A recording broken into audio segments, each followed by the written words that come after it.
A way I want you to look at growing a relationship with God and getting closer to Him is in the way of how do you treat yourself and how do you view life to treat you, right? So some people may say, like, I don't understand why I'm going through this, or everything never works out for me. Why are these things happening to me? Or God, like, what did I do wrong? I could give you different examples. You just have to really take the time to think, like, what have I said to myself, or what have I sincerely have felt and believed that is coming at me, is in a sense even after me, to in a sense destroy my life or not let me fully succeed, right? So I want y'all to understand this, because you have a relationship with yourself, which also is tied to how you have a relationship with God, right?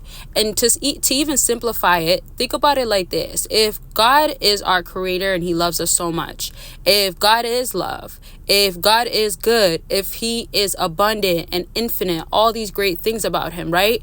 How are we to hate ourselves so much, not build a relationship with ourselves, not show up for ourselves, not to take care of ourselves, and say that, well, God is, God, or God is just somebody that I don't feel so close to because I don't know if He wants me to be close to Him, right? It contradicts us. And I know that sometimes when you're growing a relationship with God, especially when you're starting out and you're just maybe ignorant to certain stuff, or you're just trying to understand the world, you're trying to like mature and develop, right? Like our brain develops as we get older, right? Same way when we're around like 7-8 years old, that's when we're really adapting new stuff, really like having things really enter our subconscious mind, and we're really having formats to how we conduct our life moving forward, right? Those are where those beliefs from a young age can come in, like the limiting beliefs, and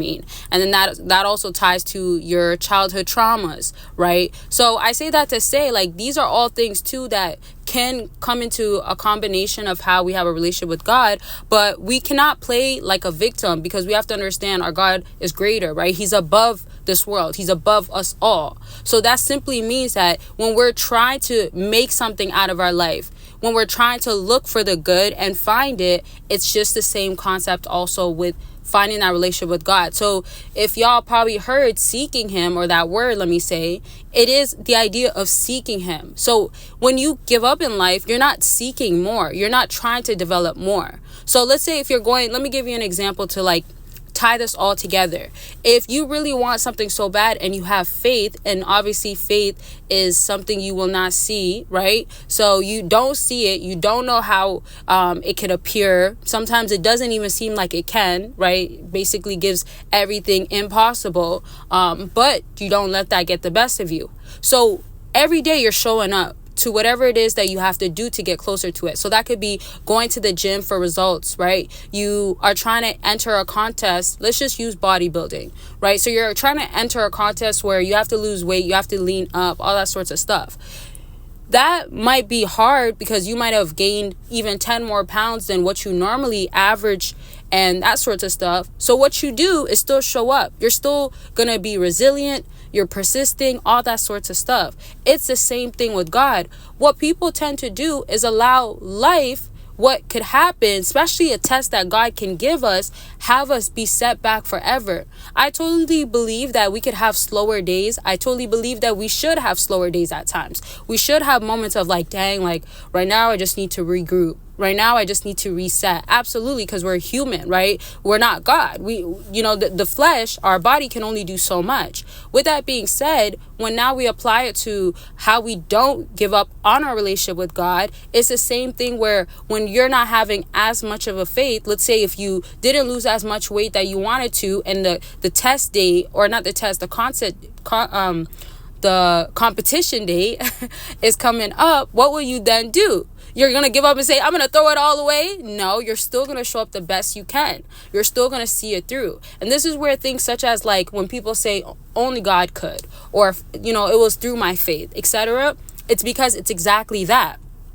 You didn't give up though. And then obviously with grace and mercy, all that other good stuff, and forgiving yourself and not having shame, and even like having shame, as I explained in my other video, is also going against God, because God doesn't want us to feel guilty. We cannot condemn ourselves. Obviously, we can't keep doing things that are unrighteous and we're just going against our morals and stuff. You got to get back on track, right? You got to check yourself. But again, when we're seeking God, this is where he will give you signs, right? And I also want to break this in a different video, but I'll throw it in lightly. Like, think about like even the things that come up in your life, that's reassurance, right? So I've heard so many different, I want to say like ways and ideas or things that people feel like that's how God communicates to them. But because God's relationship is so personal with people, this is also where you have to know, what is God telling you? So if it's as simple as like when you're dreaming, or I mean you had a dream, or through prayer you heard something, through meditation you felt something or heard something, and then even your intuition is directing you this way, those are of course all ways that God is speaking to us, right? On the other aspect of it too is that you might see something aligned that day, right? So back to my example of like, if you're getting ready for a competition, while you're prepping for that and practicing, or like getting in shape or doing whatever you got to do, making sure you eat properly, etc., you could also maybe come across somebody one day that tells you something you've been thinking about all day. So let's say, for instance, you had a hard time not eating, let's say less, right? You wanted to eat more. You wanted to get out that diet, but you still did it. So then you can literally go to the gym, or you could have somebody under a photo, like literally on like a platform or something, and that comment might say like, so glad that I stuck to my diet and I didn't eat more today. And that exactly right there is a moment of realizing, oh wow, like God is speaking to me. Oh wow, the world, as some would say, the world, the universe is telling me this. Well, God is above the universe anyways. He's a creator of the universe, right? Because I know some people don't necessarily believe in God. They believe in the universe. Again, I'm not trying to change and alter anybody's mind around here. I'm really not. I have my beliefs, you have your beliefs, and I will just tell it from my perception. That simple. So I'll sum this up to say that something like that could be an indication of, oh, God's speaking to me, or he's encouraging me. Or that could have been a moment you needed where it's like, internally you were having this battle or discouragement of like, why is this so hard? I'm having so much doubts of, I'm thinking I can do it. And that could have been the comment that could have given you more of relief, or more of like, oh my gosh, like I did it. However, let me still give myself grace, because it's not something that is that easy. And I'll wrap this up with this. Sometimes in life, it does also feel better to know somebody else is going through what you are going through. And I know it through my journey, I felt like more like I'm understanding my relationship with God based off of somebody else having their perception, or somebody else's viewpoint, because I was looking at it through my lens, and my lens was also contaminated by other beliefs that I no longer believe. However, I needed to get another perception and then get to reflect back on my other let's say experiences in life, or things that I've came through, whether it's that day or before previously, or even like things that do end up coming up in the future, and now understand it differently, and now understand it with so much more knowledge and understanding and wisdom to it. So that's the other beauty of it. Like, not only if somebody is going through something similar, it could help you like really relate and help you understand what you're going through with God, or what type of relationship you have to a degree, but also just simply knowing that, okay, like you're still on the right path, right?